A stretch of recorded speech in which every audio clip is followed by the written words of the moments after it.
Hey folks, John Tipton here with the Texas Examiner and my awesome co-host, Robert Sines. And we are here today with Clayton Tucker, who is a candidate for Texas Ag Commissioner. Welcome, Clayton. We are so glad that you take the time to visit with us. Happy to be here, y'all. I'm visiting Boerne, Texas. Yeah. Here at the 28 Songs Brew House in Boerne. 28 Songs in Brew House in Boerne. They're actually, I just talked to the owner. They're going to do a remake of this Vienna lager for the upcoming class reunion, for the 50th class reunion for the class of Boerne High. Oh, nice. So they're going to bring that back. Yeah. And Clayton, you had a pretty good turnout today because this is a predominantly red area here, Republican area. You didn't shy away from coming here, and you had about 75 people, so what I counted, more or less. And a couple of them were brand new folks. Yeah. You know, we're doing these events all over Texas. I want to say this is county number 30, plus or minus. And how long have you been on the road? About 2 months. 30 places in 2 months. That's pretty good. I feel like a nomad right now. Right. Thankfully, the cows have grass and they have water. They don't need me right now. But yeah, we're going everywhere, and everywhere we go, there's always some new folks, some folks who've never gone to a political event. So you're a rancher. And that's what I wanted to touch on real quick. Let me introduce him a little bit. Yeah, some of the points, and then we can kind of go into that just to be fair here. Clayton has some deep roots in a ranching heritage. He's a fifth-generation Texan rancher, and he's currently managing his family's ranch near Lampasas, where you have cattle, goats, geese. What else? What else you got? I'm sure you got chickens. We have some chickens. Every year I tell myself, let's get more chickens. And then I'm like, I'll do it next time. And then we have massive egg price. I should be married to you. Well, like, for cows, we have also a mix. So we have standard cows. We're experimenting with miniature cows. And same with donkeys, standard donkeys and miniature donkeys. Miniature cows sell for a lot of money. Highlands. Yeah, the Highlands. Oh. Pre-COVID, you could have gotten a Highlander for that's a real fluffy one, for like $700. Now they're $5,000 and $6,000. 7,000. Yeah. Wow. Yep. We don't quite have. We're not that level of ranch. Okay. We're a little bit more working class. Gotcha. So in addition to the farming and ranching, Clayton has organized in his organization and leadership experience. He serves as secretary of the Texas Farmers Union. Still is the secretary there. And he was president of the Texas Progressive Caucus. He also works with the Trade Justice Education Fund as a fair trade policy advocate. Is that correct? That is correct. So 80% of farmers and ranchers, I have to have an off-farm income to pay for fences and to pay for everything else as we're really rebuilding the family ranch. And I do that through making sure our trade policies are fair, because a lot of international trade has been a giant corporate scam. And that parlays right into what the next bullet point, and that is you champion fair trade and fighting monopolies. And you touched on fighting monopolies just a little bit earlier today. What do you mean? Yeah, elaborate on that. Sure.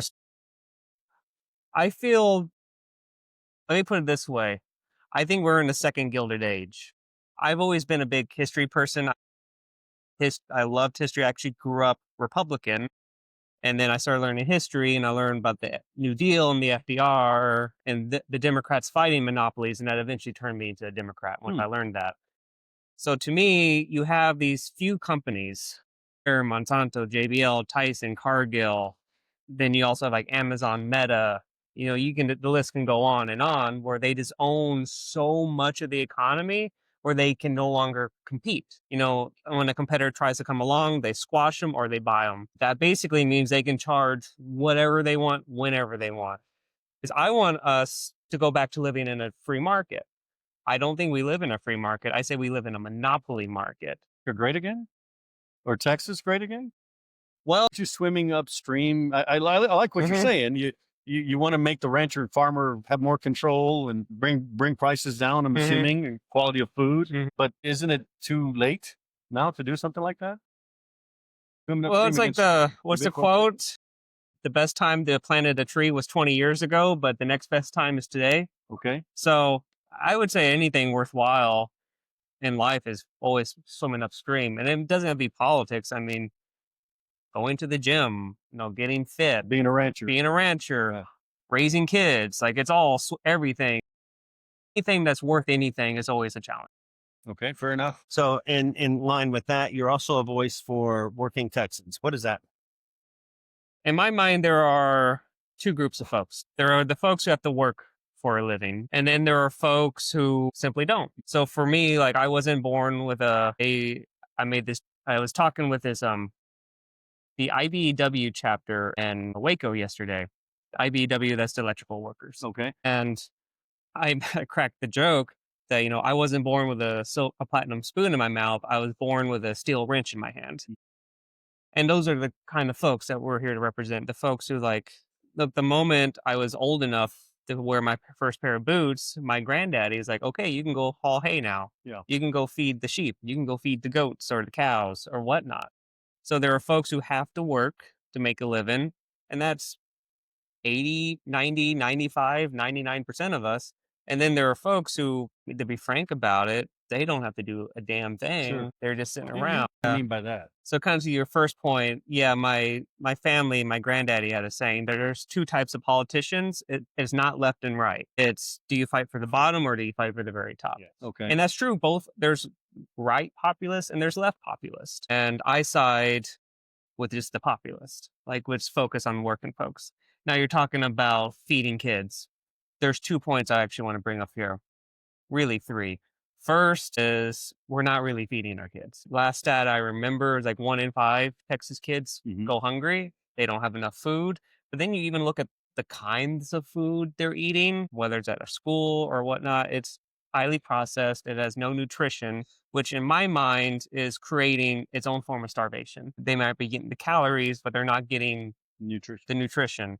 And we're seeing this through even like childhood obesity. There's this case where a literal 6-month-old was obese because they were going overly processed food. And I want to be clear, I don't blame the parents for any of this. It's the environment, because if you're working 9 to 5, or let's be frank, maybe you're working from 7 to midnight every night, like Chicken nuggets are easier to pick up on the way home. that, and sometimes it's all you can afford, because I argue we have an affordability crisis And it's with even everything. hard to afford fast food anymore. Yeah, fast food ain't cheap. Interesting. Hold on a second. Let me check. I just want to double check. We don't have our assistant. We good? Yeah. Yeah. Okay. So I heard you also mention that tomatoes Mm-hmm. are less nutritious today. I think 40% or so was a number you threw out there than they were, and which makes them. I guess if you eat a less nutritious tomato, you're less full. Yeah, Or you're so more full.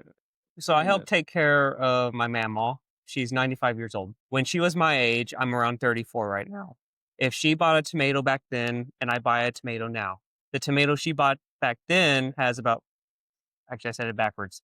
The tomato I buy now has about 40% of the nutrition of the tomato she would buy. Now, some of that is because of soil degradation. Some of that is due to GMOs. It's kind of a mix. It's not, case by case. And the deal is, what we recently found out is we like to think like, oh, if you just eat enough calories, you feel full. Yeah. Well, it's not quite that simple. You will also feel fuller with more nutrition. It's compared to the difference, you eat a salad or you eat a small steak. Like that steak is going to fill you up a lot faster than a salad because it's so much nutrient dense. Right. So it's, in some ways, I personally believe that's in some cases our food is being stripped of nutrition, so we eat more. So these food processors, The big monopolies, the big corporations. they make more money. I think that's kind of what we were talking about. Right. Exactly like that. So recently you've been critical of gerrymandering and political manipulation. Can you kind of touch on that a little bit? I mean, we've still got some Democrats that are up in Chicago. But apparently they're not coming back. But we look across the country, and Texas isn't the only person that came up with the GVIZ idea to gerrymander. That is true. It happens quite often. And actually, in some circles, that is a barrier to voting. Oh, it absolutely is. I mean, it's straight up voter suppression. It's stealing elections, and we have to get rid of it nationally. I do not believe this is something that we can truly get rid of state by state. I wish it was the case. I just don't, I just think one political party or the other is going to play games here. I think we have to get rid of it nationally. There was a bill in Congress to get rid of gerrymandering nationally, if I remember right. All or almost all of the Democrats voted for it. There might have been 1 or 2 that didn't, but maybe one Republican congressperson voted, maybe no. So I think gerrymandering is kind of a too technical of a term. I think we just need to start calling it stealing elections. So Sure. like that's the actual stealing of elections. And maybe this back and forth between blue states, red states will create enough of a crisis where we actually Get fed up. get fed up with it, and common sense folks get together and force Congress to get off its butt and actually pass a universal ban where all maps are fair in all states. I mean, I think that's Sure. the end goal. So speaking of elections, Clayton, you also used some analogy of some goats that you had on your ranch, a little goat and a big goat, and how the big goat kept beating up the little one until the little one finally got its shot. And you compared that to your race. You're running against an incumbent who's pretty strong. And got a big war chest. It's not a big war chest. Is this a David Goliath kind of thing? You think you got a shot to beat this guy? I think there's a shot because I did find out something very interesting. If you look at our last financial reports, my campaign, and so I launched 2 weeks before our financial reports were due. In Texas, we have to do it every 6 months, right? So I'm like, well, I'll just launch right before then and see how much we can fundraise. I had almost as much cash on hand as Sid. Okay. So we're talking about Sid Miller. Current incumbent. He's going to be running for his third time. Most likely. Never say never until December 8th, I think, is when the official deadline. So things could always change, but up to this point, only Democrat in the race. Does have a primary challenger, but Sid himself had, I want to say it was like 37,000 in the bank, and I had around 32. That's impressive. You're up there then. We have more up to this point. They're the last two ad candidates who ran, Kim Olson and Susan Hayes. We have more donors, volunteers, and cash on hand than both of them. Is it your youth? You think, Clayton? Are you drawing from your generation? Although there was a lot of seniors out here tonight. This was definitely an older crowd. When I went to the RGV, the McAllen area, and then in San Antonio, and even Dallas, it was kind of the opposite. It was like young folks. I had folks who were 18. I had one folks who's like, I can't register to vote. They were 17. They're like, I can't register to vote, but I'll be able to register by the time the election comes around. You're hearing from them. What's their motivation to get out and vote, or their frustration? They just can't afford anything. They can't afford a house. They can't afford anything. And look, home ownership and property ownership historically has been how you built wealth in this country. That's how my family. So that's your message, and I think you mentioned it. We have an affordability crisis in this state, in this country, and that's what. We absolutely do, and I think that's even where, like up in New York City with Mandani. I mean, that's what he ran on and went from 2% to taking the Democratic primary. And as the ad commissioner, how do you help with that? Well, I can't do much about housing, and I can actually do something about healthcare though, and about food. So the ag department runs what's called the State Office of Rural Healthcare. That runs various hospitals and other things in rural areas. Texas has been seeing a lot of hospital closures. That office is basically a skeleton of its former self. So just we can revive it and start at this point, we need to stop the bleeding of rural hospital closures. I was talking to this one guy out more Texarkana area, kind of like real deep East Texas. And they were saying there's now, with all the hospital closures, if you're a rancher and would say you get bit by a snake or your hand gets caught in the tractor or something happens, because the hospitals are closed, the ambulance services are closed too. So now not only does it take you 2 hours to get to a hospital, it's going to take the hospital 2 hours to get to you. And then with people having kids, like there's a hospital again in that area says to all the women, like, you can only have babies on Tuesdays and Thursdays. Goodness, it's the only days they can. Only days they can service. So if you're gonna have a kid, time it somehow. Time it right then. Yeah, there's a lot of tail wagging the dog these days.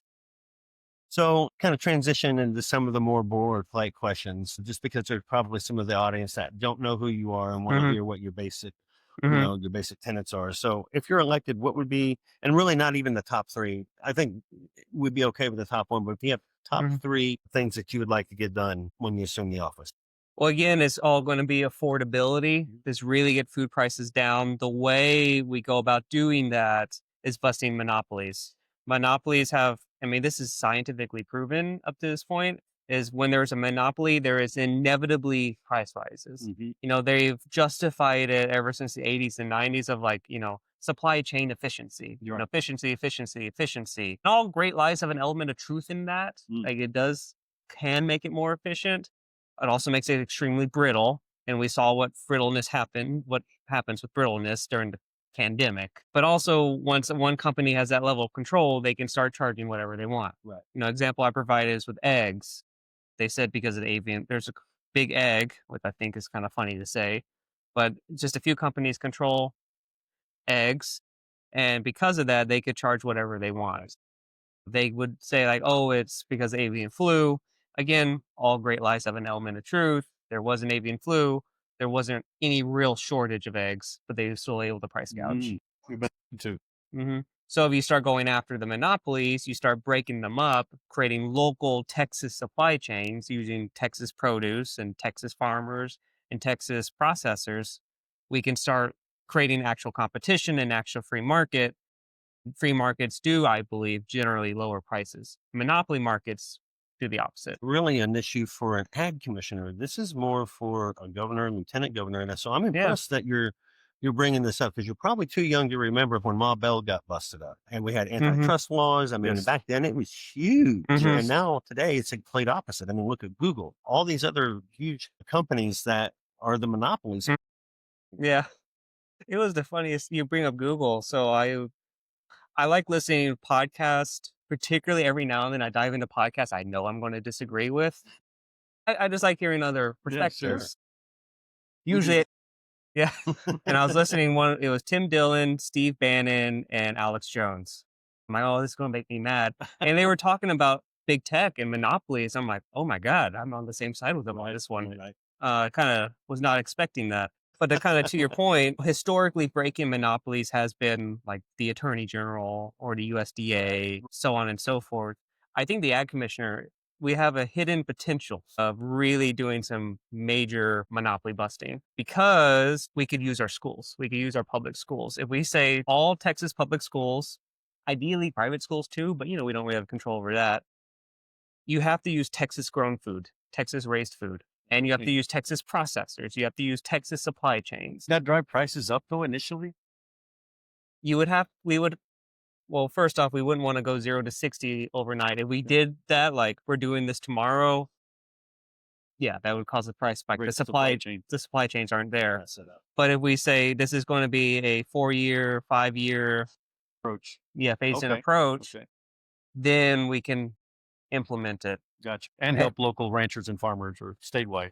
Absolutely, because we can start reviving the tomato farmers, the melon farmers, the citrus farmers, even the grains and so on and so forth.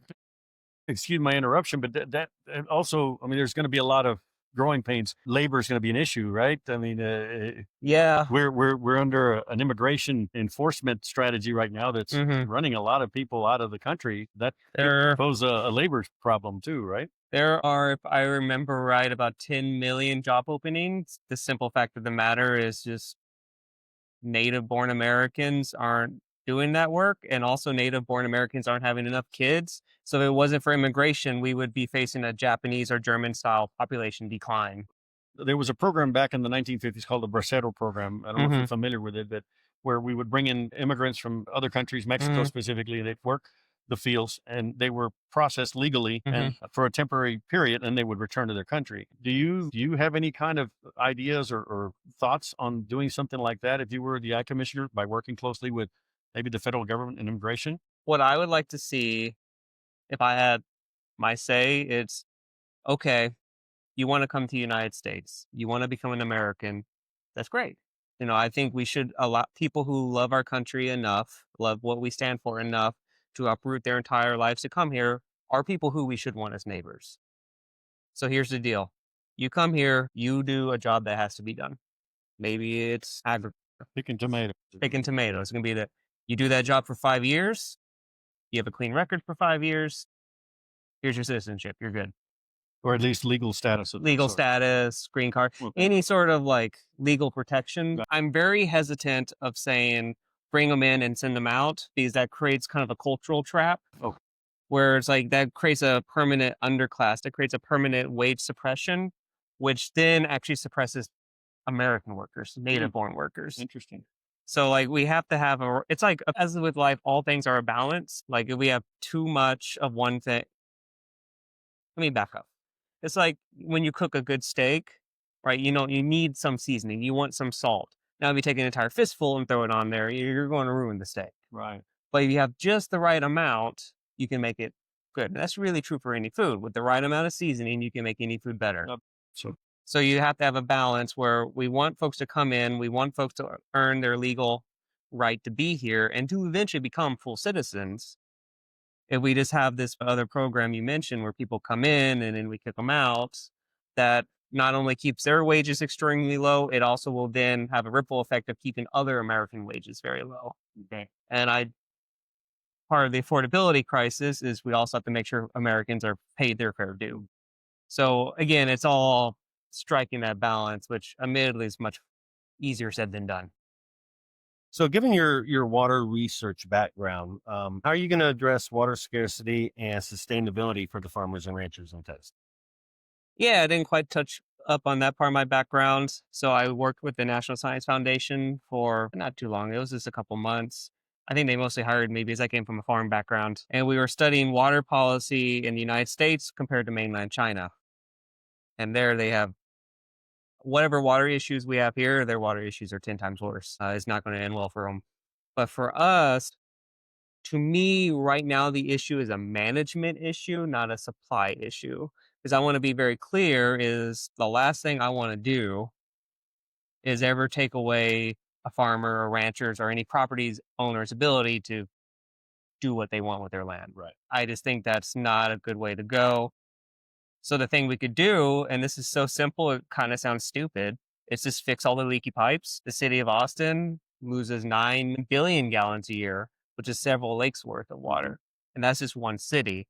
So we can fix the pipes in Austin and Dallas and Houston and even places like Bernie, And fix. that involves regulation, right? Unless you start with state and federal buildings. Is that what you're suggesting? Or you're talking about houses too? Well, Ranches? most of the leaks come from public utility lines. Okay. So like, let me use Land Pass as an example. Land Passes has been doing actually pretty good replacing.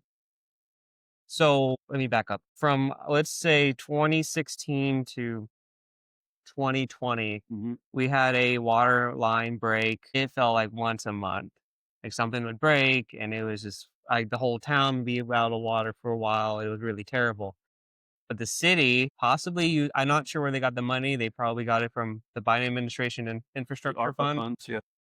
where they start replacing all the water lines. They're replacing them throughout the city. They're replacing them throughout the county. So in those cases, now the water main breaks are very minimal. There's a lot of these water mains, like within the cities, and the ones that go around some of the county roads. You're talking they might be 50 years, 100 years, sometimes older. Something most citizens don't think about. They could be clay. There could be some pipes have literally made out of wood. Wow. Or lead. You're talking about public utilities and not somebody's residence or business. Do you think there's enough water leakage there in public utilities that all the research I've seen makes me believe that, yes. So segue into, the Texas Hill Country is truly a gem. Oh, I love it. Fortunate to have the Hill Country. And because of that, people are moving from all over the country, actually all over the world. So we're seeing property prices go through the roof, and we're also seeing a huge demand for water to sustain these large developments. In fact, there's a development going in right up the road with 1,100 new rooftops in this area, and people are really concerned about what that's going to do to water. Same thing's happening over towards New Braunfels and where I'm from in Candelia. All these areas are starting to sprout new rooftops overnight, it seems like. And we have some politicians that are advocating for that. At the same time, we are having, how are they going to deal with the water issue? Are they piping it in? So essentially what's happening is that all the people that are farmers and ranchers that want to farm and ranch, but that can't afford to farm and ranch, like me, I live on, we've had property in our family since 1909. Nice. And so it costs money, these things up and to maintain them properly. And as all these new rooftops are coming in, these new developers are coming in, they're offering huge amounts of money for these people to move off of their ranches. Right. And now we have a bigger water problem from one where it was, okay, now we've only got several hundred head of cattle and some goats that we're trying to water, plus a family that lives on the property, to now we've got 9,000 people that we're trying to do. So how, because that's a twofold question for you, how are we going to address that for the farmers and the ranchers who are having their water stolen by essentially by folks that have built a development next to their ranch? And then secondarily, how are we going to encourage these younger farmers and ranchers, the generational landowners, to stay on their property and continue to farm and ranch because it's good for the Texas economy? Yeah, you kind of hit two points, and you actually hit another interesting point about people, like kind of the encroaching urban sprawl. Because on one way, it does take water, but then it jacks up land prices. So for young folks, like I talked to a lot of young people who want to become farmers and ranchers. No way in hell you can become a farmer or rancher without inheriting land. You can maybe, yeah, like, and even if you get the land, it's expensive to run because its prices are land prices and everything else is insane. I saw Montana started doing something. I'll be curious to see how it works for them, where they're now limiting, like, cities have to grow up, not out.